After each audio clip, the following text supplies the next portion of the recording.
உங்களோட வாழ்வோடு ஒட்டிய, உங்க உணவோடு ஒட்டிய, உங்களுக்குள் ஒளிந்திருக்கிற ஒரு விஷயம் தான் சித்த மருத்துவம். நீங்க எனக்கு சித்த மருத்துவமே தெரியாது, மத்தியானம் ரசம் சாதம் சாப்பிட்டேன் அப்படின்னா, நீங்க சித்த மருத்துவத்துடைய மிக முக்கியமான ஒரு விஷயத்தை சாப்பிடுறீங்கன்னு அர்த்தம். இந்த ரசத்தில் இருக்கக்கூடிய ஒரு கொத்தமல்லியோ, சீரகமோ, மிளகோ, அதில் சேர்க்கப்பட்டிருக்கக்கூடிய எலுமிச்சம்பழச்சாறோ, இல்ல மேல கடைசியா போட்ட கொத்தமல்லி இலையோ எல்லாம் சித்த மருத்துவம் தான். உணவே மருந்து என்பதை முதலில் சொன்னது சித்த மருத்துவத்தினுடைய நுட்பங்கள் அப்படின்னு ஒன்று சொல்லலாம். இது அடிப்படையான விஷயம். அப்புறம் காலையில எழுந்திரிச்சோடனே நான் குளிக்கிறேன், அப்புறம் இரவு தூங்கிடுறேன், அப்புறம் உணவு சாப்பிடும் போது இப்படி சாப்பிட்றேன்னா இந்த ஒழுக்கங்கள் எல்லாம் சொன்னது சித்த மருத்துவம் தான். அதனால சித்த மருத்துவம் என்கிற ஒரு டேக்லைன்ல ஒருவேளை உங்களுக்கு தெரியாம இருக்கலாம். ஆனால் அது தெரியாமலேயே அந்த வாழ்வை தான் ஒட்டுமொத்த தமிழரும் இந்தியரும் வாழ்ந்து கொண்டிருக்கிறோம். அதனால இது பெரிய உங்களை விட்டு விலகி இருக்கிற விஷயம், ஏதோ ஒரு புரியாத விஷயம் இல்லை. சித்த மருத்துவங்கிறது ஒரு நோய்க்குமான தட்டையான பாலமும்.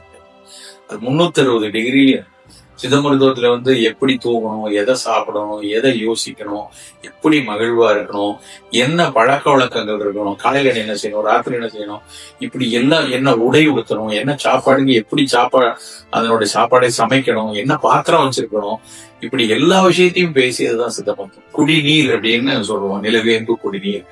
குடிநீர்ன்றது ஒண்ணும் கிடையாது, நம்ம வீட்டுல சாப்பிடக்கூடிய கஷாயங்கள் தான். நம்ம அந்த காலத்துல அம்மா சீரக தண்ணி காய்ச்சி கொடுத்தாங்க, சுக்குமல்லி காய்ச்சி கொடுத்தாங்கன்னா அதெல்லாம் கஷாயம் தான்.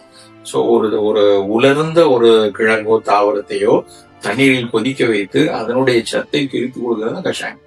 அதனால கண்டிப்பா நம் தமிழ் மக்கள்கிட்ட, தமிழ் உலகத்துல சித்த மருத்துவங்கிறது உள்ளுக்குள்ள ஒட்டி இருக்கிற ஒரு விஷயம் தான். சித்த மருத்துவத்தினுடைய கூறுகளை நவீன அறிவியல் உலகம் ஏற்றுக்கொள்ளக்கூடிய அளவுல ஒரு மிகச்சிறந்த ஆய்வுகள் மூலமாக உலகம் உற்று பார்க்க வைக்கக்கூடிய அளவில் இந்த மருத்துவத்தை எடுத்துட்டு போகணும். சீன மருத்துவத்துக்கு இன்னைக்கு உலகெங்கும் இருக்கக்கூடிய அங்கீகாரம் போல் சித்த மருத்துவத்திற்கு இந்த அங்கீகாரத்தை பெற்றுத்தர வேண்டும் என்றால் அதில் மிகப்பெரிய அளவில் நவீன அறிவியல் ஆய்வுகள் கொண்டு வர வேண்டும் என்பது மிக முக்கியமானது. அதற்கு தான் என்னுடைய எஞ்சிய கால பணிகள் இருக்கும். இது ஒண்ணு ரொம்ப முக்கியமான ஒரு விஷயம். அதே சமயத்துல இந்த சித்த மருத்துவத்திற்கு பின்னாடி இருக்கக்கூடிய தத்துவங்கள், இந்த மரபு சார்ந்த தத்துவங்கள், இந்த உலகத்தை நம்முடைய முன்னோர்கள் புரிந்து கொண்ட விதம், நம் முன்னோர்கள் இந்த பிரபஞ்சத்திற்கும் உடலுக்கும் இடையிலான உறவை அன்று அவர்கள் சொன்ன அறிவியல் மொழியில் அதனுடைய உண்மை தன்மையை புரிந்து கொள்வது. அண்டத்தில் உள்ளதே பிண்டம், பிண்டத்தில் உள்ளதே அண்டம், அண்டமும் பிண்டமும் ஒன்றே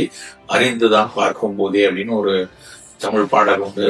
what is present in your macrocosm is present in your microcosm. அதுதான் அதனுடைய தன்மை. அந்த மேக்ரோகாசம்ல இருக்கிற இன்ஃபுளுயன்ஸ் மைக்ரோகாசத்துக்கு வரும். மைக்ரோகாசத்தை நீ பண்ணக்கூடிய சேட்டைகள் மைக்ரோகாசத்தையும் பாதிக்கும்போதுதான் அதனோட புரிதல். அது எனக்கு ஒரு மிக நுட்பமான ஒரு அறிவியலாகப்படுகிறது. அந்த அடிப்படையிலும் அதனை சித்த மருத்துவத்தை விளக்கி, அந்த சித்த மருத்துவத்தினுடைய மரபு தத்துவங்களுக்கும் இன்றைய நவீன அறிவியல் தத்துவங்களுக்கும் உள்ள ஒரு அது ரெண்டுக்கும் இடையில உள்ள ஒற்றுமைகள், இல்லைன்னா அது ரெண்டுக்கும் இடையில இருக்கக்கூடிய தகவல்களை பரிமாறுவதற்கான விஷயத்த இன்றைய அறிவியலை வைத்துக் கொண்டு செல்ல வேண்டும் என்பது என்னுடைய ஆவணம். அதனால இது ஒரு வாழ்வியல். சோ ஒரு நல்ல வாழ்வியலுக்குள்ள வரணும்னா சித்த மருத்துவத்துக்குள்ள வாங்க.